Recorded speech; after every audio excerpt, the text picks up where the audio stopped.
अब ये पार्लियामेंट है, कोई ये भजन कीर्तन की सभा क्या?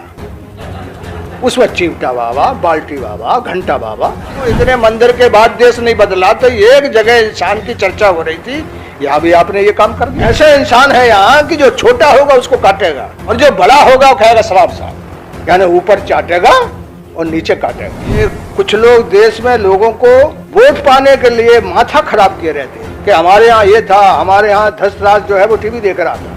और जो नेता हैं वो कहीं मंदिर में जा रहे हैं तो कहीं मजार पे जा रहे हैं, और विश्वास, अंधविश्वास और मजबूत हो जाता है। हम जो हिंदू कहलाते हैं, अपन तो कुछ नहीं, अपन तो कभी गए नहीं किसी मंदिर में, ना किसी मस्जिद में गया, हार जाए चाहे जीत जाए। अरे हमको मालूम ये है ही नहीं, जबरदस्ती का पागलपन चल रहा है। अरे भाई ये जो भगवान है आपका, चाहे वो किसी धर्म का हो, कहीं मुझे उससे भेंट करा दो तो मैं उससे कहूँ तेरे हाथ जोड़ते भाई, तू किसी तरह दुनिया को छोड़।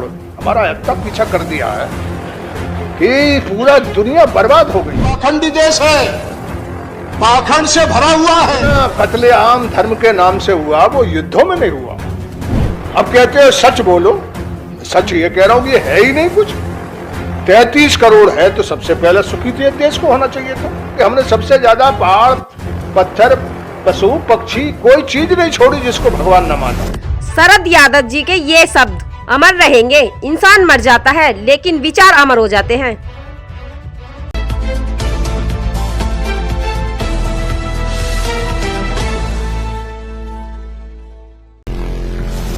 नमस्कार, आप देख रहे हैं बहुजन हलचल। आज की सबसे बड़ी खबर, बड़े तर्कवादी, मानवतावादी, विज्ञानवादी और व्यक्तिगत बेहद सम्मानित समाजवादी नेता जदयू के पूर्व अध्यक्ष शरद यादव का 12 जनवरी 2023 को 75 वर्ष की उम्र में निधन हो गया था।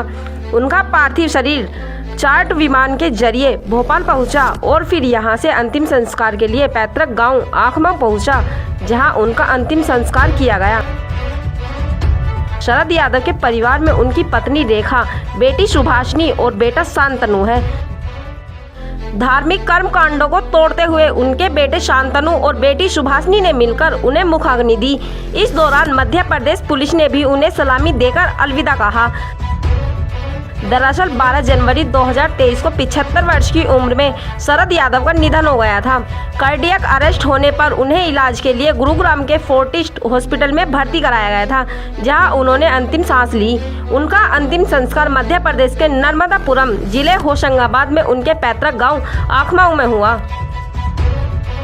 ना उनकी अस्थि नदी में विसर्जित की गई, ना उनके मरने के बाद मृत्यु भोज रखा गया और न ही ब्राह्मण भोज रखा गया और न ही किसी तरह का कर्मकांड किया गया। इन दोनों का कहना है कि हमारे पिता यही चाहते थे। अब सवाल ये उठता है कि वो आखिर ऐसा क्यों चाहते थे। बता दें कि जो तथाकथित आस्थावान लोग हैं, उनकी नज़र में गंगा नदी नहीं है, माँ है, और मौका पड़ने पर ये भी कहने से नहीं चूकते हैं कि मुझे माँ गंगा ने बुलाया है। यानी कि गंगा जिसके लिए माँ है, वो लोग नदियों में अस्थियां विसर्जित करते हैं। अपने घर की पूजा पाठ का जो गंदगी होती है, सड़ी गली मालाएं होती हैं, हवन कुंड की जली हुई सामग्री और राख होती है, वो सब नदी में फेंक देते हैं। जो मूर्तियां लगाते हैं अलग अलग त्योहारों पर, उन मूर्तियों को नदी में फेंक देते हैं। शरद जी नदी को नदी ही समझते थे, लेकिन उनके बेटे और बेटी गर्व के साथ बताते हैं कि मेरे पिता कहते थे कि अस्थियां नदी में विसर्जित करने से उनका पानी दूषित होता है। इतना ही नहीं, शरद जी के परिवार ने इतनी इच्छा अनुसार घोषणा की कि हम मृत्यु भोज यानी गिद्ध भोज नहीं करेंगे। बेटे बेटी बताते हैं कि शरद जी कहते थे कि अच्छे सक्षम घर के लोग जब पैसे को दिखाने के लिए अपने शानो शौकत के प्रदर्शन के लिए मृत्यु भोज आयोजित करते हैं, तो उनको देखा देखी तथाकथित सामाजिक मूल्य के पालन के लिए गरीब घर के लोगों को भी ये करना पड़ता है। शरद जी कहते थे कि जीते जी जो अपने माँ बाप की सेवा नहीं, मरने के बाद शानो शौकत से मृत्यु भोज करके डिंडोरे पीटते हैं कि हम अपने माँ बाप को कितना प्रेम करते थे। शरद जी पाप पुण्य के खेल में भरोसा नहीं रखते थे, इसलिए उनके परिवार के लोगों ने उनके अनुयायियों के लिए शोक सभा का आयोजन किया।